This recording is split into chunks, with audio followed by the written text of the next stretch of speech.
What's up, guys? What's up, guys? Welcome back to my channel. My name is Joannis or Freetown, Sierra Leone. And if you want to know my personal thoughts on Young, Famous, and African, the show on Netflix, then this is the video for you.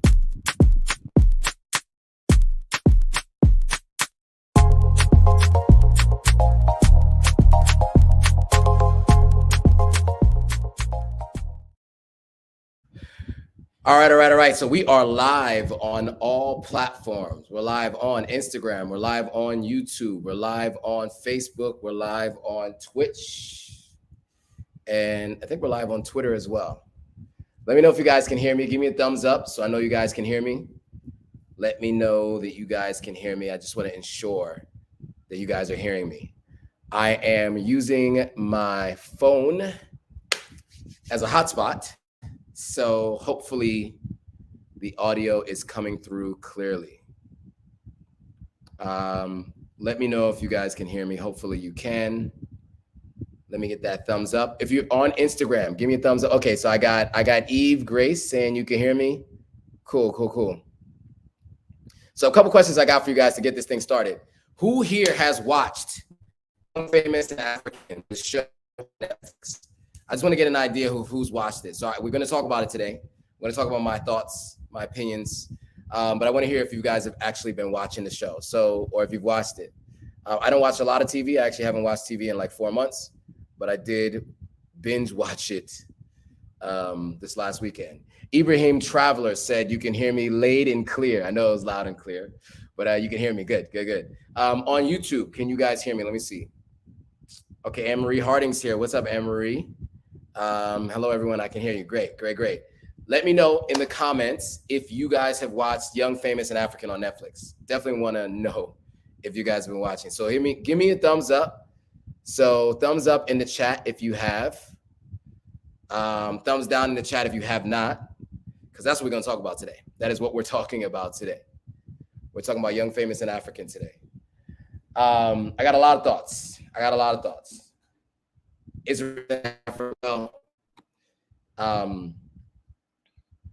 it worth watching? I got a lot of thoughts and opinions, and then specific storylines and things like that I am going to talk about today.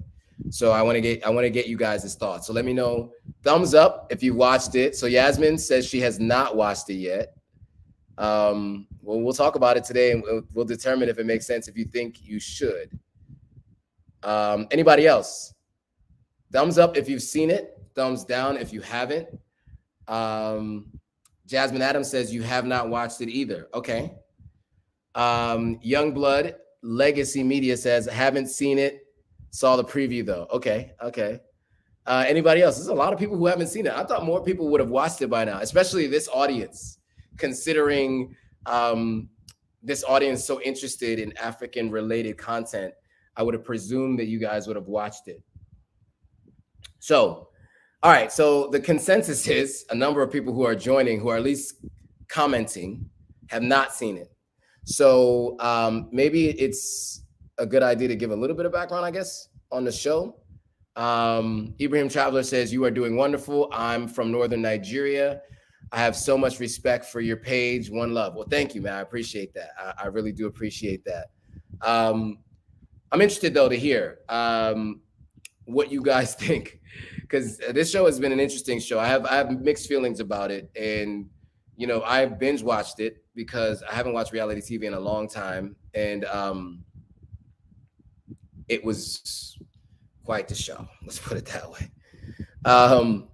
So Jasmine Adams says, I have not heard about it and rarely watch TV. Well, if you don't watch TV, it's definitely, don't worry about it. It's not for you. It's not the thing you want to jump into TV for if you're watching. Phoenix Mars 01 says, I've seen both seasons and the first season was much better. Really? Interesting. You'll have to tell me why you think it was much better. I want to hear that. Abu Bakar says, I can hear you loud and clear. Cool. Manelik says, good evening, bro. Hear you loud and clear. Cool.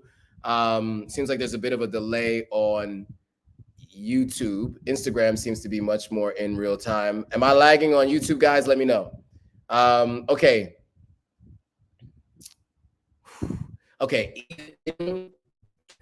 I think it's Edom. I'm trying to read the whole thing. So it's E. I'm sure then the last name must be Demacolats, I think is how you pronounce it. Please go on to the topic. Thanks, bro. This season was hot, messy mess. That was a hot, messy mess. That's what Phoenix Mars says. And I hope they change the direction for next year. Agreed. I definitely agree with that. Anybody else have any thoughts and comments if you watched it? So everybody who's joining on YouTube, we're a little bit late to the game. It looks like there's a little bit of a lag. So the question I've been asking is, have you seen Young, Famous, and African? That's the question for today, because we're going to talk about it today, but I want to get your thoughts. Kwame said you can hear me. Hope you're well. I'm doing well. Kwame's also saying hi to everybody. Never watched the show you're talking about. Okay. We got some very highbrow folks in the audience today who have not watched reality TV. Yeah, so I was a person who watched a lot of TV in my early years. It was the way that I was able to be. As you can imagine, I like to talk. And if you can imagine a kid of 5 years old, just always like, mommy, guess what? You know, at some point, I think she was a little annoyed and she discovered that the television is a way to shut me up. So I watched a lot of TV in my early years. And so I wasted many hours watching TV. And it wasn't until the last couple of years that I decided that I was going to put that time to better use. I watched probably on average about 4 to 6 hours of TV a day from the age of, whenever I could. Sometimes I was restricted from the amount of TV I could watch, but from the age of 6 to the age of 29, I watched between 4 to 6 hours of TV every single day. So now I put that learning skill, development skill, things like that. But sometimes you need to disconnect. And so I did that this weekend, and I binge watched the whole second season of Young, Famous, and African on Saturday for about 6 hours, I guess. And I'm going to tell you what I think, because the person now who watches TV is very different from the person then.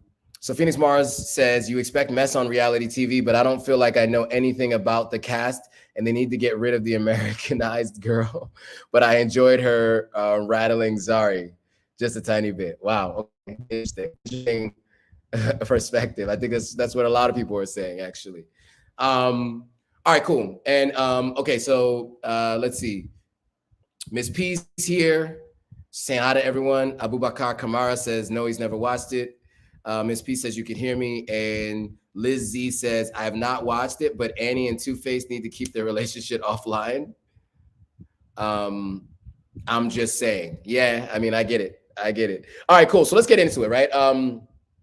For those of you who haven't watched it, it's in the vein of many other reality TV shows that are out there, right? So these shows, basically what they do is they tend to be a group of like 6 to 8 members that are like main cast members or other kind of members, right? And they tend to have somewhat of an idea of each other, even if they're not all that familiar with each other or all know each other. They do then work with some folks who have storylines that intertwine. A lot of times they film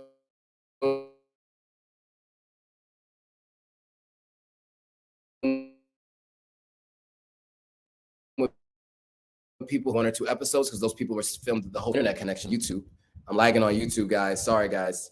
But on Instagram, we're still live, no lagging. So cool.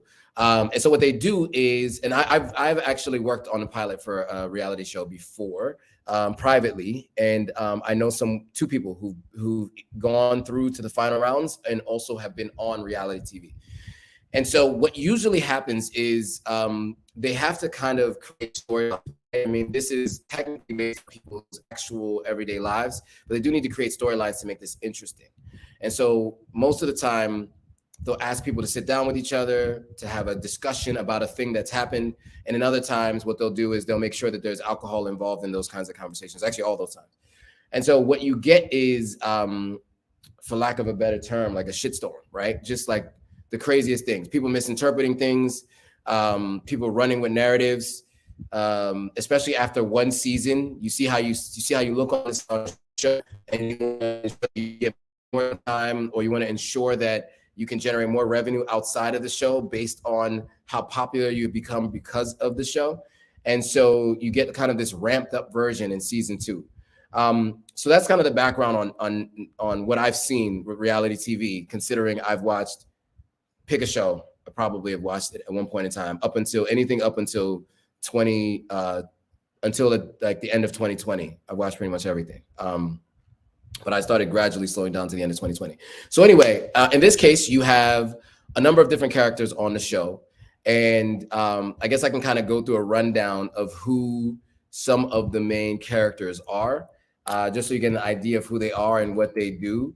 Let me see if I can get it up on the screen. So like, because many of you haven't seen the show. So I feel like maybe I should give you a little bit of background on who's on the show. And then we can talk a little bit about what I feel and like why I have the thoughts that I do have. So let me see if I can just find a quick way to get through who the cast members are and who they are, like a little brief bio of them. Because some of them are actually pretty well accomplished people, you know, others of which are just kind of like socialites. So they don't really have like anything they've done outside of just being popular for being them. But then there are some people who are actual musicians, and there are others who who've had careers and the like. So let me just pull something up here. Okay. So I'm just gonna go for Wikipedia. Wikipedia is probably the easiest thing. Let's see if they have like a description of each person, or they don't. Of course they don't. Why would they? All right, so let's just go with the cast members' names, and I'll talk about what I understand and their background to be. Right. So we have Annie Makali Idibia. She is the wife of Two-Face, the guy who sang African Queen. Just Google African Queen, you'll know who I'm talking about. Then you have Bonang Matheba. She is a media personality who I actually been following. She's new to this season. She's someone I've been following on social media because of this Authentic African page. You have Diamond Platnumz, who's a musician from the continent of Africa. He is from, I think, Southern or Eastern Africa.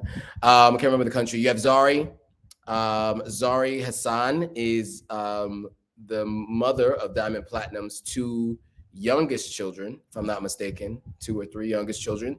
And she was married to a gentleman who started a chain of universities across the continent of Africa.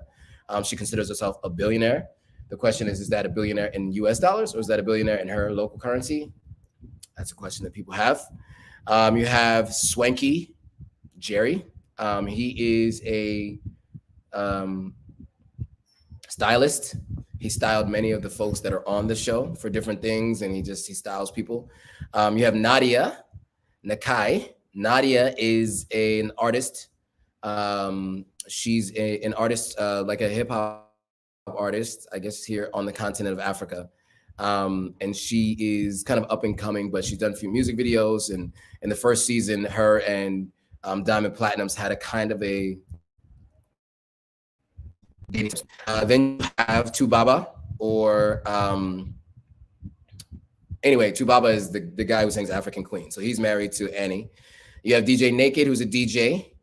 You have Kanye. Kanye is a socialite, I guess you could call her. She's known for her dating life. Then you have Kaylee, who is DJ Naked's now fiance. And then you have Andile, who I don't know what he does for a living, but he's probably like one of the people he's like stand out in terms of how he dresses on the show. People talk about how he dresses all the time. So that's kind of the cast and what I little know about. Okay, so Diamond Platnumz from Tanzania, or Tanzania, depending on who you ask, how you pronounce it. So Tanzania is considered a southern Africa, I guess you could say, right? So he's in the southern region. Okay, he's from the southern region, which more to come on Tanzania later later in the coming weeks. I got some updates for you guys on some things Tanzania and Kenya related, possibly. So, couple things. Off the top, I would say the show really does a good job of continuing to keep drama going. I don't know if it's the production, the producers, the production crew, if it's the people who are on the show, but there's always a conflict that is being brought up. There are people that are misunderstood. Oh, there was another guy named Louis, who joined the cast this season, was greatly misunderstood, was used as a punching bag, very much so. But he also needs to know his levels. Oh, and there was one more person too. One more person on this season that I didn't mention, who I don't know how I missed it, but her name is I'm trying to find her name. So Louis was the person I just mentioned. Then there was one more person. What's her name?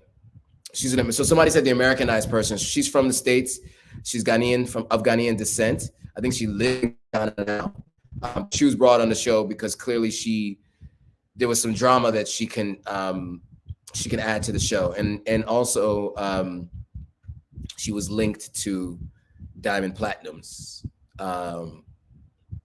Okay, and now I can't seem to find her name, right? So let's see, new cast members on Young, Rich, and African, because it's going to drive me crazy if I cannot name her. Okay, actually, I have a better job of actually just doing their backgrounds, because I really did not do the greatest job. So Bonang is South African, award-winning television producer. Fantana is the new American who is living in Ghana. She's Ghanaian. She's an Afro dancehall musician. Louis Munana is a former Big Brother Africa contestant, is now a TV producer, writer, and creative director. Sebaba is a model and socialite, and Rosette is a supermodel and actress, both of which are the mothers of children by Andile or Andy, who was in the first season going after Diamond Platinum's child's mother, right? So, okay, so that sets up the season. There were a couple key moments, I think, in the season that I wanted to call out that I thought, well, first of all, let me talk about how I feel about it. So I think that the show, I think it'll do a net positive overall, because what you're getting is a side of the continent of Africa that you've never seen in terms of the luxurious side. I think you see a little bit of that on Instagram. You might see a little bit of that on YouTube, but you don't see much of it.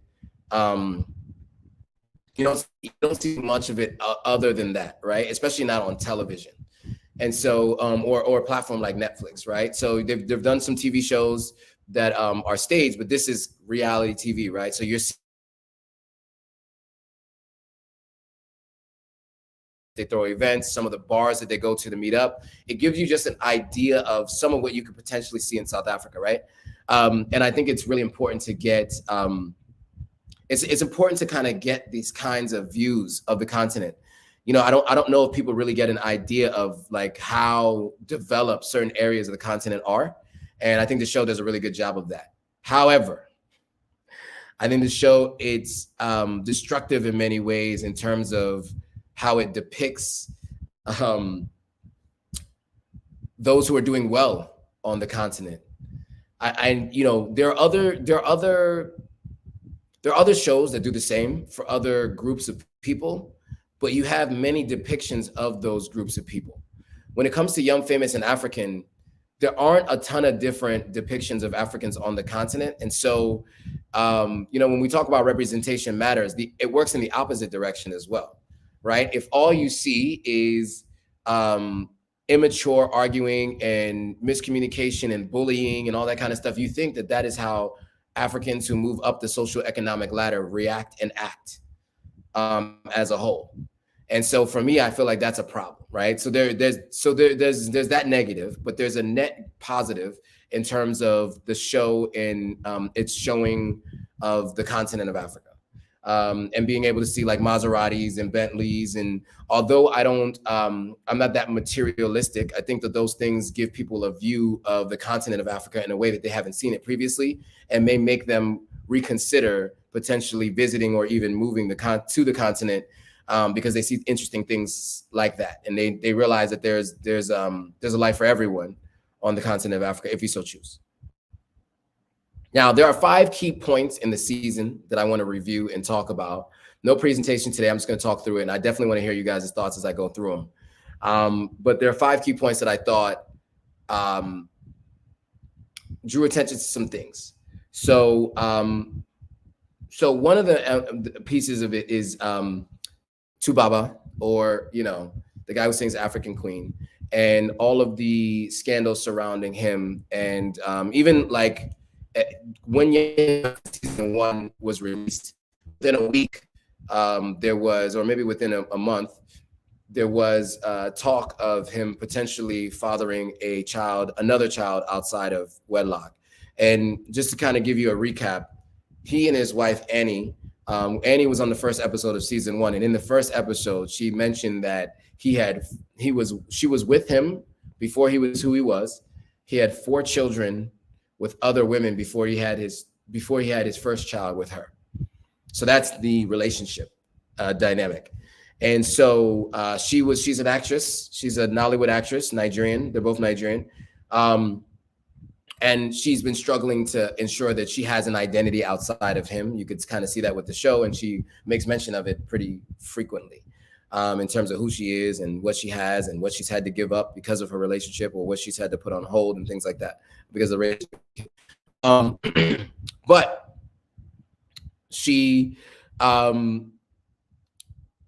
there was that scandal, potentially a banker that they work with. She said that this is a story that's been ongoing since 2014. Every couple of years, it's not true, whatever. But that was one of the discussions that were happening throughout the season. And so at a dinner, he proceeds to discuss in a very crass way, like how he perceives how you deal with marriage, right? In terms of you love your wife, but you, how do I put this? You lay, but he used profanity to describe it with other people, right? And in front of his wife and in front of the cameras for the world to see, and very much like talking about it hypothetically, but considering the circumstances in which this discussion came up, it felt like he was speaking for himself.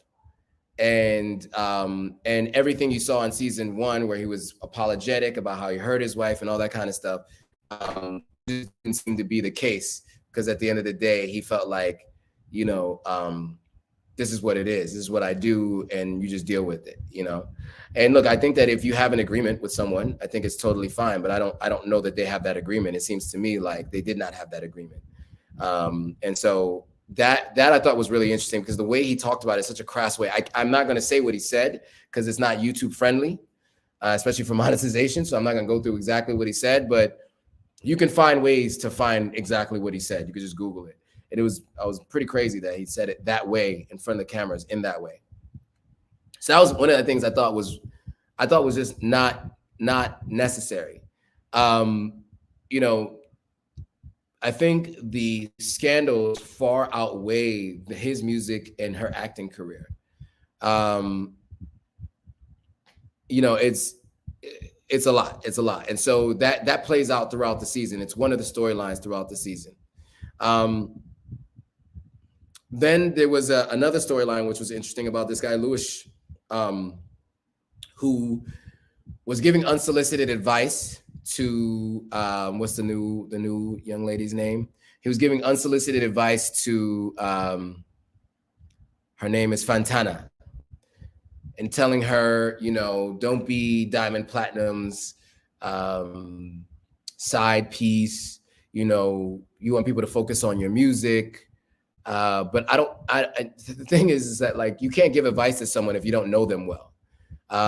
Because this also was him trying to date her. And so he's trying to go out on dates with this woman, but then he's giving her unsolicited advice. And if he knew her well enough, he would have known she doesn't care about that, clearly, because she was open about the way she was willing to deal with him and on camera, on TV. And so I think Lewis's problem was he felt like he had the need to give her that unsolicited advice. He also was accused of like misogyny, I guess, by having that conversation. And I think that was Bonang was doing that. And I felt like that was maybe a little unfair to the guy. I think he was just trying to speak his mind. But I think the thing is, or not speak his mind, but speak in terms of what he knows could happen. I think the problem is you sound like a hater, number one. If this young lady's having a good time and you are attempting to court her, if you don't know that she doesn't care about that and you're now saying this, you just seem crazy. And I think she was too much for him to handle anyway, as you found out throughout the season, and that was a waste of his time.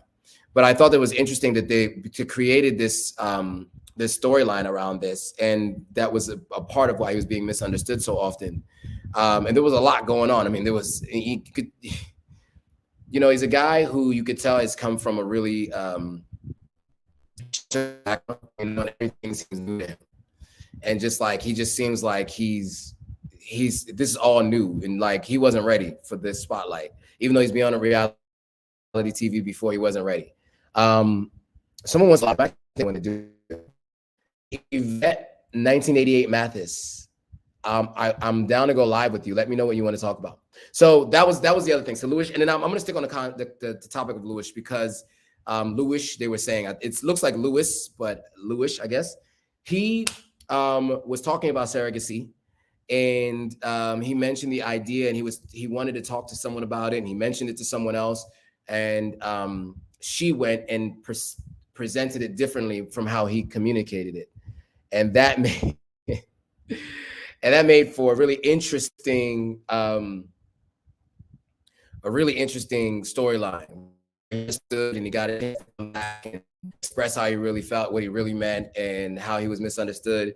And you got a chance to feel sorry for him, because at first you're like, man, this guy is in over his head. He's chasing after girls he can't handle. He just looks lost. He seems he's acting out of character. He's just very strange. And then he expresses that he was excommunicated from his church from doing Big Brother Africa, and he hasn't seen his parents in 7 years, hadn't communicated with them in over a year, hadn't seen his family in over 7 years. And then, that he wanted to start the surrogacy pursuit to start his own family. And he hadn't met anyone that he felt like he wanted to have children with. And it made you feel a little bit more understanding of his circumstances and why he acts the way he does. And I thought that was a good way to kind of bookend the show, is like add that to the end and kind of give you that background. But man, was he the butt of all jokes through the whole season. I mean, they were clowning him terribly. I kind of felt bad for him, but I'm like, bro, you're digging your own hole. Like everything you do it was bad. And so I thought it was interesting because here's two interesting storylines: this whole idea of the surrogacy thing, but then also the misogyny thing, and this whole thing that was happening.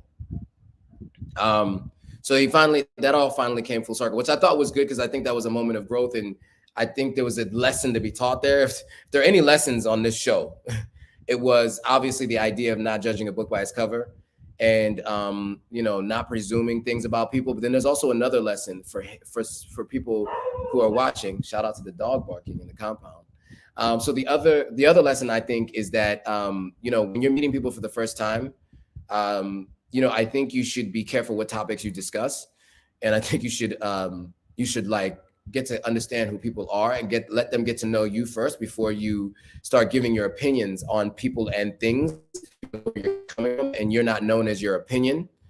People get to know you and where you're coming from, and so your opinion is coming from a person who comes from the right place, and there's opinion and a thought process, and not a person who matches everybody else who has that kind of opinion, or what people perceive people with that opinion to be.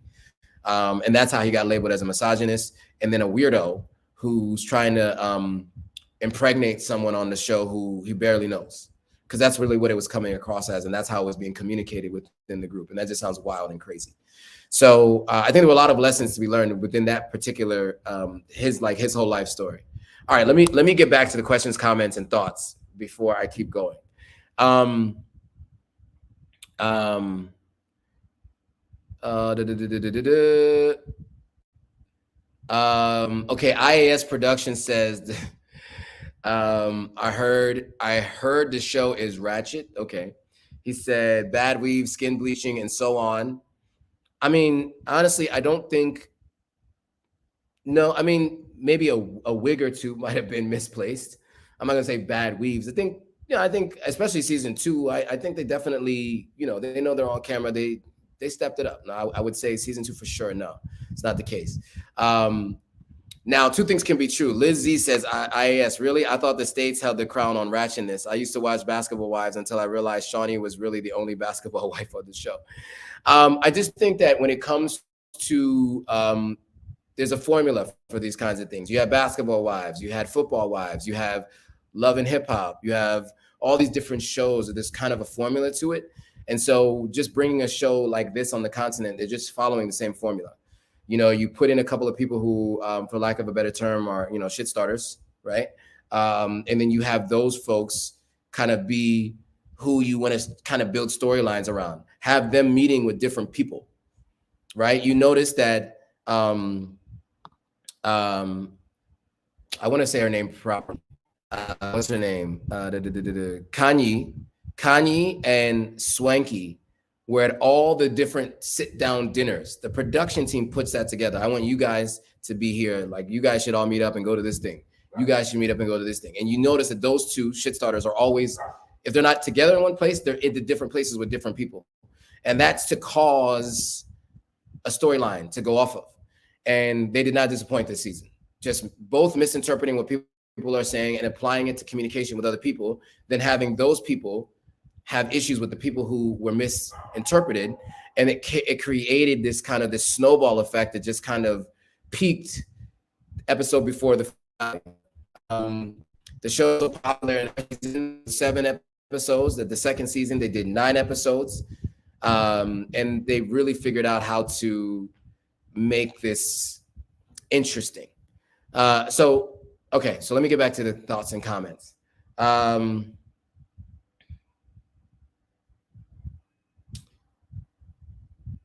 I noticed that with them is that anytime there's a public blow up, new music is dropped. Are you talking about the art of people on TV? Dan Diablo's in the building. Long time no see.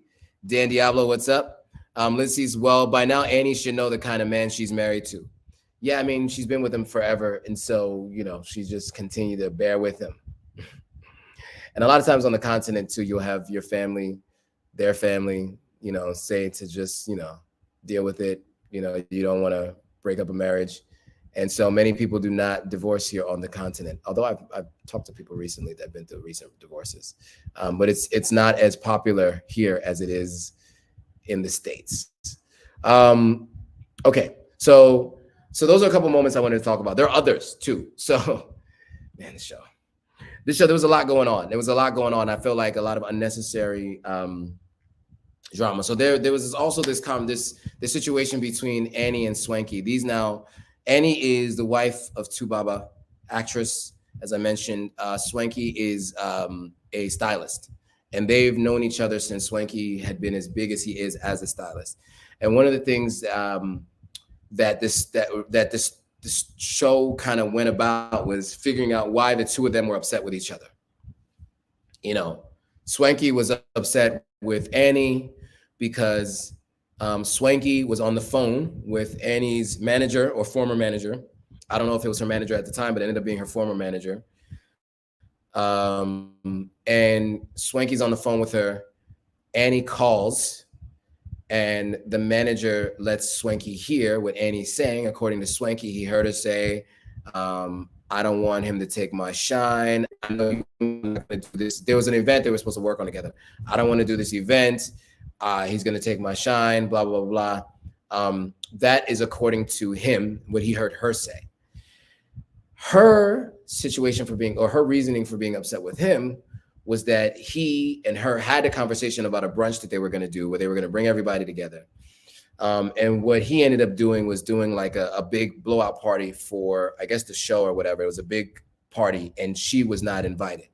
Now, he says she wasn't invited because she said these things, but there was never really any resolution as to really, was it a joint decision? Was it a joint idea? Was it his idea? Was it her idea? And what the timeline was for when he said he heard her say these things. Because was she upset because she found out that he was trying to plan something, or what? You know, I don't know. But anyway, there's this whole situation within this relationship dynamic of these two who were supposed to be friends, that played out, and then I guess eventually they kind of got past it and became friends again. You know, those are some of the key moments. I think there was another moment here which really disappoints me, and that's this guy Diamond Platinums. There's two people, Diamond Platinums and Andile. I'm going to talk about them both. So Diamond Platinums, you know, I think there's a, okay, I understand if you have a high libido, let's say, and, you know, as an artist, you know, as a musician, you exercise your options, right? Which is understandable, right? I mean, that's what people do in that position. I think, though, if you can and you do exercise your options, I think that it's unnecessary to talk about it in the crass way that he did. And I can tell it's probably because this is newer to him because of his fame and his music. I think maybe because the way he does it is as if he's never had the opportunity to be around women before. I mean, he's just so extra with how he approaches it and how he handles it. And it just seems to me, as somebody at that status, it's unnecessary to be that way. So that's number one. And I saw from episode 1, he's telling this girl, Fantana, you're number 1. And, you know, I don't have a girlfriend, even though all over Instagram he's with another woman. Like, he's lying. He's saying all this extra stuff. He's telling her he's going on tour when really he's in his home country, you know, dealing with his kids or whatever.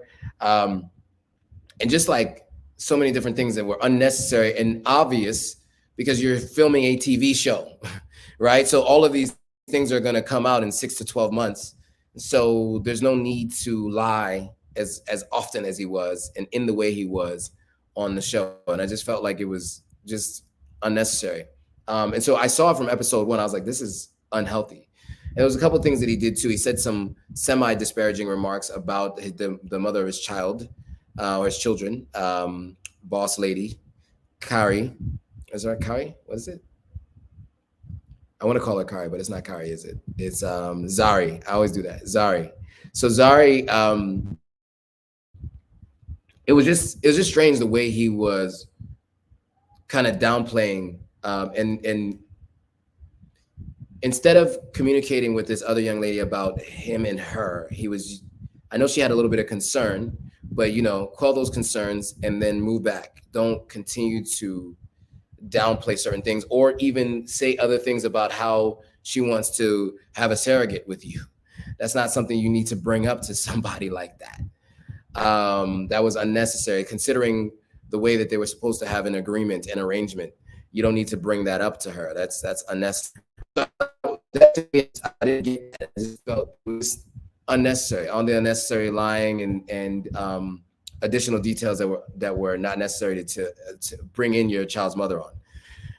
And then there was Andile or Andy on the show. And he, first season, I was not a fan of him going after the mother of his new friend or friend's children. I don't know how well they knew each other before the show, but they do share a mutual friend and they're close, and those two friends, and they meet each other a lot. They see each other a lot. And, you know, once you get to know someone and they're in your like friend circle and you're cool with them, generally their exes are off limits, and definitely the mother of their children are off limits. And if you're not taking someone seriously, then family members are off limits, sisters and whatnot, right? That's just how that's how at least my friend code is. That's how we do things in my friend groups. All of them. Pick a country. All the countries in my friend groups are, my guy friends, this is how we do things. So to me, I didn't understand him doing that. And then to see the mother of his children, you know, how beautiful they are and, you know, who they were. It was even more confusing that he would pursue his friend's child's mother where he has access to women, that it's unnecessary. And, you know, what I saw in this show was interesting was the idea of bringing people to an event and not telling them. That you don't do, right? You don't bring one child's mother to an event and the other child's mother to an event and don't tell the other that you're doing that. And he did that. And obviously, luckily, the two of them, they argued and, you know, hit below the belt a little bit, but it didn't escalate to the point where it got too crazy, but it was someone else's birthday party. And this is the conversation that is happening. And so I don't know. I felt like Andile, I mean, you know, he just the behavior of some of these people. I'm just like, but that's what reality TV is about, though. I'm sure maybe the producers were like, don't tell the other, just invite them both. I'm sure that happened, but you can control what you do, right? You can decide to tell them both and make sure that they know, and so that there's not too crazy, unless you want it to look like that. But you don't. I don't think you want the mother of your kids to be arguing the way they were arguing, which is going to be on recorded history in perpetuity. It's going to be available out there that these two are discussing each other's personal lives and cheating on husbands and all that kind of stuff on television in front of an international audience. And so I just think that there was no benefit to either of them based on that. So anyway, most of the subscribers, for a good reason, and followers didn't watch the show. So you guys don't have a lot to say because many of you haven't watched it. So I'm gonna say that's basically the gist of it, and that's how I feel about it. I'm gonna leave it open to questions, comments, thoughts about other things, because at this point, I'm not gonna drag this on any longer if many of you haven't watched the show and aren't interested in watching it. So I haven't heard from any of you guys on your specific thoughts that I haven't already went through and read. Are there any questions for me? Any questions about my move to Sierra Leone, about living on the continent of Africa? Challenges, concerns, thoughts? I can answer those questions for you. So if you have any, just put them in the chat. More than happy to answer those for you. Okay. Any questions for me? Let me check my phone to see if there's a lag, if there's anything I might be missing that I haven't caught already. Oh, okay. New update. I'll mention this to you guys. Instagram page finally hit 90K today, which I want to thank you all for your support and sharing the content, saving the content, liking the content. I've been seeing you guys really helping me to get the word out there. So I want to say to you all, I need you guys to send my Instagram page 3 people you know who don't already follow it. I'm trying to get to 100K to try as much as possible to affect as many lives as possible with the content that we're putting out. All right. Highly Favored asks a great question. Do you have any concerns about the upcoming election in Sierra Leone? I actually don't have really any real concerns. I mean, I do know people leaving during the time. Some are doing it because they're worried about the election. Many of the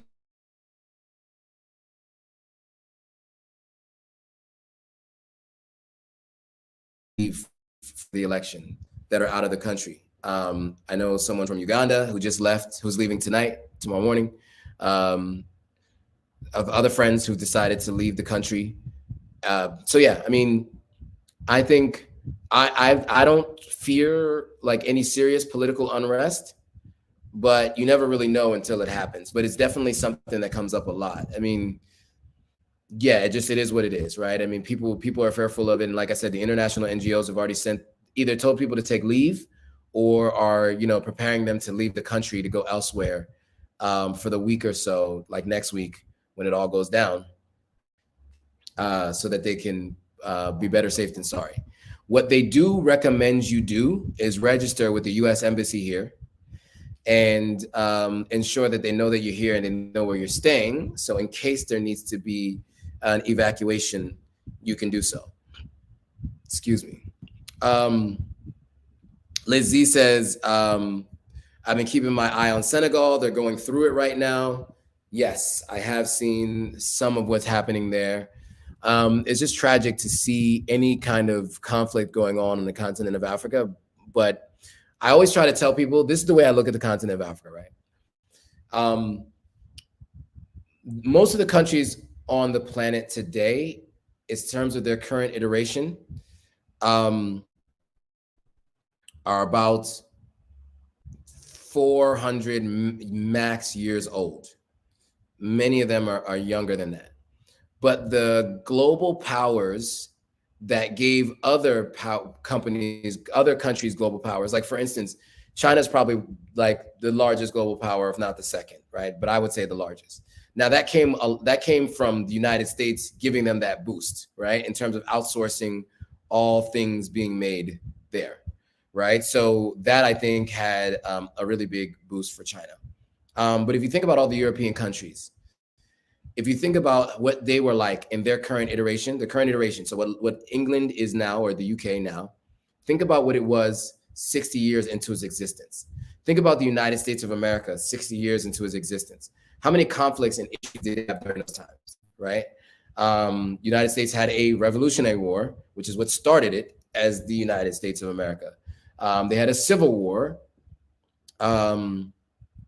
within, 100 and so odd years of being a country. So actually further along in its history than most of these countries, so like Sierra Leone has had a civil war, but in terms of its current iteration, it was less than 100 years old when that happened. It was less than 50 years old when it happened, right? Whereas the United States had been going along for that long and still had a civil war over 100 years after its inception, which I think is a worse thing, right? Because you can understand a country earlier in its iteration having a civil war. So, to me, when I look at the continent of Africa and I see the conflicts here, you have to kind of imagine what any country would look like in its first 60 years. And then if you think about that, then you understand, okay, actually, when you look at the continent of Africa, we're more advanced considering all of the depletion of our natural resources and our human capital and our human resources that have been done over the last 400 years. If you look at countries that have to restructure and borders were created around them randomly, the fact that they are where they are is actually a miracle considering how other countries have been able to use our human capital and our natural resources to build their countries so that they could be global superpowers. So yes, there's political unrest on the continent of Africa, and that's to be expected when your countries are all less than 60 years old. Now, in terms of territories and tribes, these tribes go back longer than recorded human history. But because they're under democracy and there are artificial borders drawn around certain geographical regions on the continent, that does lead to unrest sometimes between countries and definitely political unrest or unrest within each country. And I think Sierra Leone is not an exception to that, right? Obviously we've had conflict in the past, and I think it makes it so that people are a little bit more skeptical of whether or not they can happen in the future. And I am a little bit more optimistic, cautiously optimistic, that we will have peaceful elections. However, I mean, at the end of the day, I'm also registering with the U.S. Embassy to ensure if there was an evacuation that I could leave. That is just the true nature of what could be expected and what some people are expecting. But I know people who've been here for the last couple of elections and said they went off without any major conflicts. So I think it'll be okay. I know that was a long way to answer the question, but I think it's important to give that context because I always mention that in terms of the Global Peace Index, Sierra Leone's top 5 safest country to visit on the Global Peace Index on the continent of Africa. But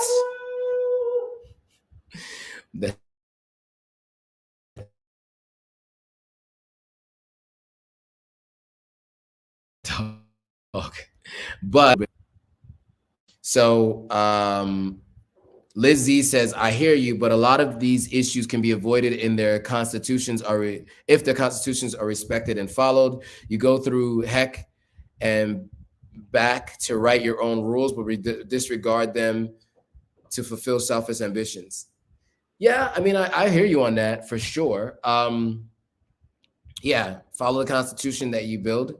Yes, for sure. And making changes to the Constitution with executive order, not so ideal. I mean, and that's what's happened a few times here on the continent. Whereas in the United States, generally, the Constitution has only been updated through amendments, which require Congress. And so, yeah.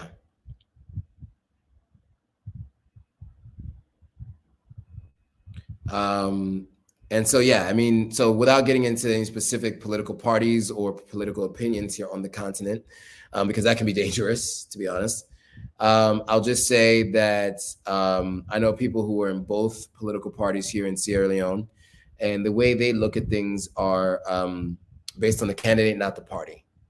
Both people or people that I've known in both parties will say the candidate, not the party, which is kind of how I had been in the past in the States. But yeah, that's one of the things I've seen. All right, guys, it's been a draining week and weekend. It's only been one day so far this week, but it was a draining week. And so I'm going to bring this one to a close. I know it's only 51 minutes. I almost always go at least an hour, but I am tired today. And so we're going to bring this one to a close. Next week, I want to go through different solar companies on the continent, or not on the continent, in Sierra Leone, and some specifics to things in Sierra Leone if you're interested. All right, guys, if you know anybody who's been watching Young Rich and Young Famous and African and want to talk about it or want to see, or who are deciding if they want to watch it, shoot them the link to this live. And so then that way they can easily join and watch along. All right, cool. With that, guys, thanks for watching. See you all in the next video.